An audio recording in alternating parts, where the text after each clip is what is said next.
A basic battery of firearms.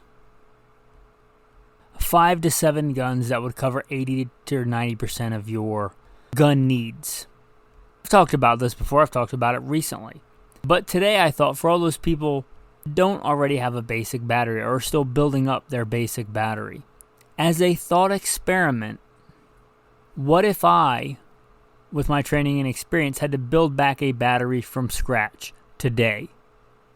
If I was building back that basic battery, talk about alliteration, building back a basic battery, what would I choose on today's market with the availability, with post-COVID inflation, with the market, what it is today? Because some people are in that right now. What would that be? What would that look like? And I'm going to get specific, make some models. Keep in mind, I'm not sponsored by any gun companies, any ammo companies, nothing like that. So that's what we're going to talk about today, building back a basic battery in 2026. With that, I'm going to do something I haven't done in a long time, put it in a longer bio. I used to do this pretty much every episode. I haven't done it in a really long time, but to give you an idea of why I'm choosing the things that I'm choosing, and because some people have started listening recently and maybe never heard the bio, I'm going to put one in. Thanks for tuning in to Gunfighter Life. If you've heard the bio, you can skip a few minutes ahead. I'll roll into a quick abbreviated bio and then into the main topic. First and foremost, I am a Christian. I don't apologize for that. God is number one in my life. I grew up hunting and fishing in the backwoods of the southeastern United States at a very early age. Some of my earliest memories are with firearms. I joined the Marine Corps at 17, did a couple of combat tours in Iraq. By God's grace, He got me through that safely. After that, I served as a instructor, an urban warfare instructor and a desert warfare instructor for the United States Marine Corps. I also served with the L.A.P.D. both full-time as a sworn police officer and some more specialized assignments, as well as serving in the U.S. Army, full-time and part-time National Guard.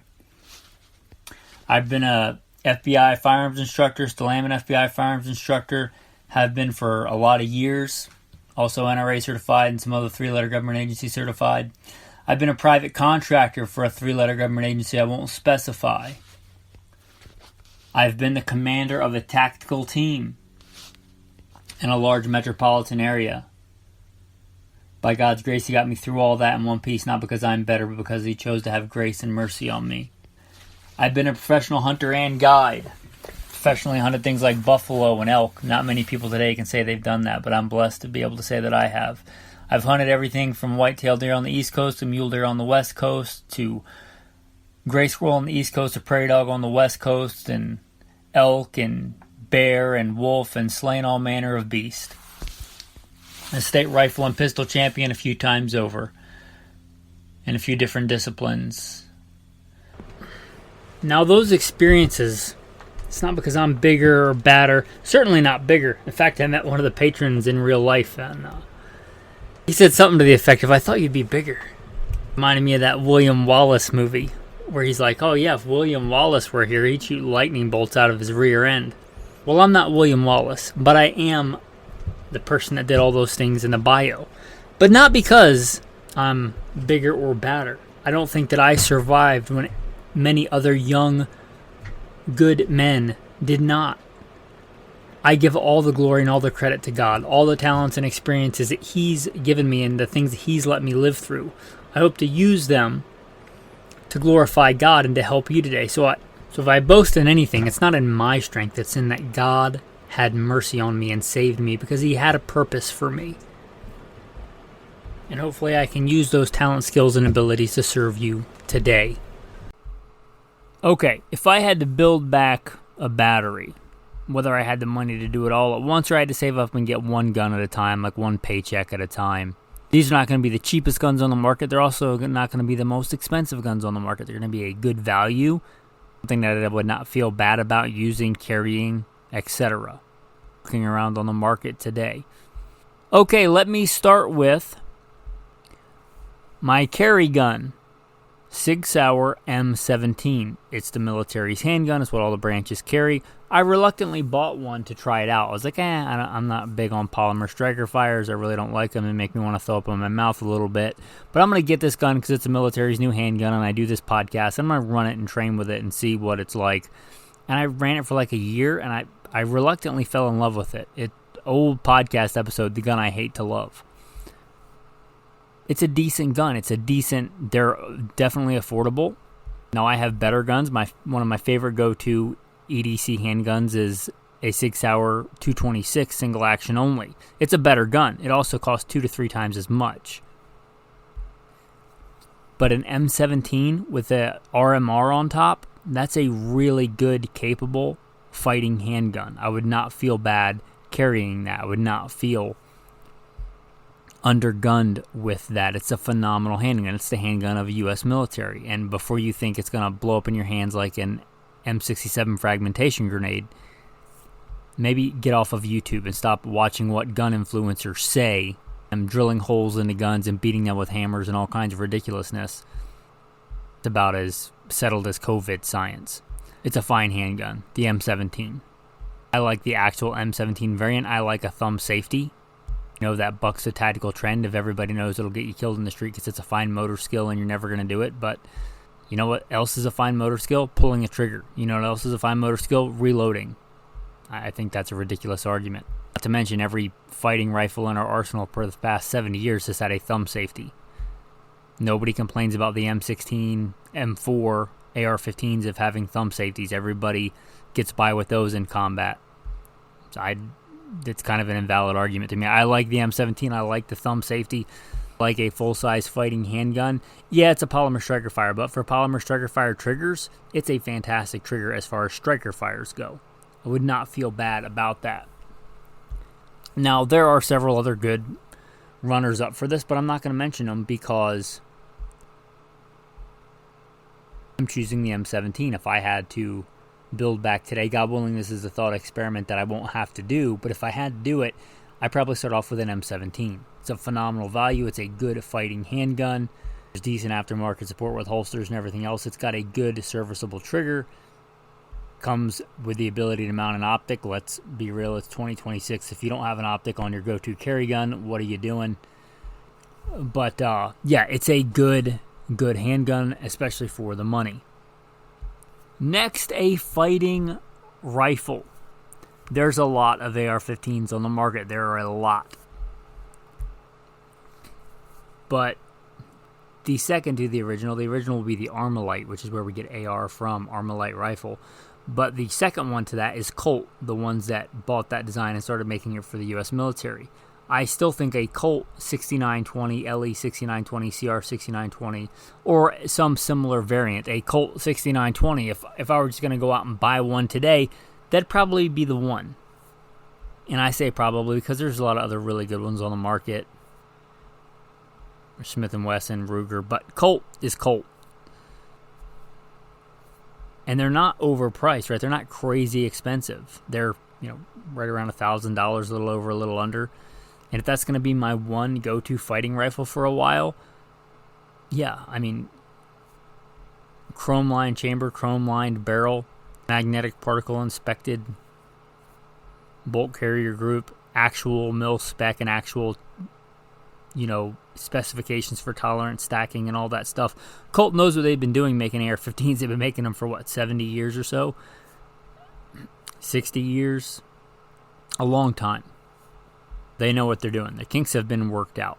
They make a good AR-15. A Colt LE 6920 would be a good one to start and a hard one to beat. Caveat, if you don't have the money for that, you might look at a Palmetto State Armory. They're quite a bit cheaper. They can be very good.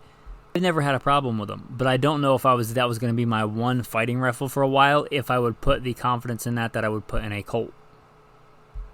So if I'm picking one, I'd pick the Colt 6920, one of those variants. There are a lot of different variants of the 6920. You pick whatever you like. Maybe I'd pick the Magpul version. The next one, a little bit harder. If you'd have asked me last year, I would have said the Ruger Scout Rifle, the Ruger Gun Sight Scout Rifle, the actual, controlled round feed, stainless steel, man's man of a Scout Rifle. And what I think was one of the best rifles Ruger ever made, and they discontinued it. Sad day. And they've replaced it with another polymer push feed thing. But that's no longer in production. So in 2026, I'm not going to recommend it for you building a battery. Now, you can still find them on racks and on shelves if you want to. But if I had to pick one, like, go-to hunting rifle and larger, like, full-powered rifle, an AR-15, 223, 5.56, that's an intermediate rifle. That's a fighting rifle. If I had to pick a go-to hunting rifle, bolt-action rifle, into maybe more general-purpose rifle, I'd probably pick the Ruger guide gun in 30-06. It's a fantastic gun. Of groups that I've measured of full-powered rifles, it's probably produced after I did some work to it. The smallest group with factory ammo I've probably ever shot. That said, I did have to do some work to it to get it there, but it shoots phenomenally well. It's laminated stock. It is stainless steel controlled round feed. It comes with iron sights, which are almost extinct in the 2026 gun market. But if it's going to be my one full-powered rifle, I really want backup iron sights. Stainless steel. It comes with a brake, which I don't know that you need a brake in a 30-06, but what it does is protect the muzzle. If you're going to drop it, smashing into something, it's going to beat around in your truck. The muzzle, the crown, the end of the rifling is super important for accuracy, and I like that it has that, if nothing else than just to protect the muzzle. Did I mention controlled round feed, iron sights, stainless steel, adjustable length of pull, good optics mounting ability, and 30-06 is super versatile. You could make the case for a 308, again, if the Ruger Gunsight Scout was still available. I might make that case, but 30-06 is super versatile, perhaps the most versatile of all hunting rounds that are commonly available. Common off-the-shelf ammo that's not going away anytime soon. It's not the latest and greatest, but it's also not the one that's going to be hard to find in 2 years. Ruger guide gun in 30-06 would be a phenomenal choice if I could only have one of stuff that's on the market today. It's a phenomenal gun. It's very versatile. It's rugged. It, God willing, the kind of gun that you could pass down for generations, and it's probably still going to be going strong. There's nothing that I would not hunt with that in North America. So yeah, a phenomenal gun there. The next one, let's talk about the 22. Every good battery should have a good 22 rifle. And I'm blessed to have some good 22 rifles. But if I had to pick a 22 rifle, I would pick a Ruger 1022. No surprise there, right? It is the one to beat. And it's that way for a reason. It's a phenomenal gun. I would pick the Ruger 1022 Takedown in stainless steel. Why? Because if you can go stainless steel, almost always go stainless steel, right? Unless you're going for some kind of aesthetic thing. But if you can go stainless steel, go stainless steel. So a Ruger 1022 Takedown in stainless steel. Why the Takedown model? Well, why not? I thought when these first came out, I was around when I got one when they were very early on the market, which was a long time ago. And I thought, well, maybe it's not going to be as accurate as my regular 1022, but it'll be a takedown. It'll be cool. And I've had two of them now, and I've not found them to be any less accurate than a regular Ruger 1022. So you're not giving anything up there, and you gain the ability to be able to take it down and put it in a pack, especially for an urban environment, for a backpack gun. You should have at least one gun that fills that role. And in this battery, this would be the easier one to do that. Now, you can take down AR-15s, you can take down shotguns, but just a simple takedown 22 for survival, great. And also, it's a Ruger 1022. It's rugged and reliable. It's not like a Henry AR-7 where you can, wear those things out. They have just maybe not the most robust of lockup systems. I don't think that you would wear out a Ruger 1022 takedown anytime soon. It's meant to be shot a lot. It's a good rifle. So if it's your one, training 22, you're working on rifle marksmanship skills affordably 22, your go-to small game hunting 22, and your takedown backpack survival 22, it'll do all those things. And for that reason alone, if I had to pick one, a Ruger 1022 takedown in stainless steel. if I had to only have 122. If we're not talking about like nostalgia or this one's really cool or whatever, but that would be the model. And there's probably a couple of different models of stainless steel takedowns, but yeah, that would likely be the one. The next one may surprise some people, but if I had to pick a shotgun, and if I were starting to build my battery back, probably I would start with the handgun because I carry it all the time, but my next gun would probably be the shotgun. And since, sadly, Remington has not impressed me since their bankruptcy, and I can't really recommend you go out and get a new 870. There are a lot of really good old Wing Masters and old Police Magnums, but we're talking about things on the market today to keep it fair. Something you go out and buy new. There's really very few. And if I were getting one for this best value, I like semi-autos too, but for best value, I would go with a pump. And if I were choosing just one right now, this may surprise some people, given you know how much I love my Mossberg 590S, but I would pick the Benelli Nova 3. Why? It's rugged, it's robust, it's simpler, it's easier to clean, it's much lighter. It's like my 590S, even without the bayonet, weighs like 7 pounds. The Nova 3 weighs like 5 point something, maybe just shy of 6 pounds. It's quite a bit lighter and handier. It takes chokes, it's got really good sights. It's light, it's simple, it's Benelli rugged, it's also Benelli accurate, it's crazy accurate with slugs. I love my Mossberg 590, but it's not as accurate with slugs, I found. The Benelli, it's got a chrome-lined barrel, it's got a good durable finish, it's a phenomenal gun. It's not cheap, but it's, you know, not a Benelli M4 in price. It's also not even my Benelli M2 in price. It's a decent price. What are they, $700-800? Not much more than a Mossberg 590. Again, it's got good sights. If I'm talking about a bird hunting shotgun, yeah, just a regular bead sight or a vent rib is fine for bird hunting. But I'm talking about having a shotgun, an all-around shotgun for in the home defense, for outside the home defense, for a truck gun, for going out and hunting, all manner of things, not just birds on the wing. For birds on the wing, you'd want a different barrel. But for an all-around survival shotgun, which I've talked about ad nausea, I would pick the Benelli Nova 3. I think it's the 922 compliant one with the extended magazine tube and all that stuff. That's the model that I have. It's a phenomenal shotgun. It's really impressed me. Mine's mounted with a Trijicon RMR on top, although the iron sights that come with it are fine just the way they are. So that would be the one that I would pick, and that surprises even me. Because if you'd asked me that a few weeks ago or a few months ago before I got that one, I would have said the Mossberg 590. Yes, it's also a good one, but it's also heavy. The fact that one of the things I really like to do with a shotgun is hunt, and I live out west where I cover a lot of miles on foot.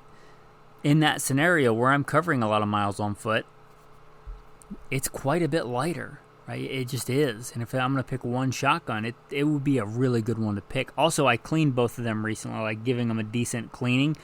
And the Benelli's way easier to take down and clean. So that alone, I'm not a guy that likes to clean guns a lot. So the fact that it's way easier to clean and seems to me to be a simpler design and very rugged, robust design, I like that. Anyway, those are some thoughts on that shotgun. There are some other ones you could pick, but I'm not going to recommend any of the made in Turkey knockoffs or anything like that. If you did choose the Mossberg, you'd be fine. But again, that Benelli Nova 3, it's a phenomenal shotgun. And if I was only picking one right now to build back, that's the first one that I would get.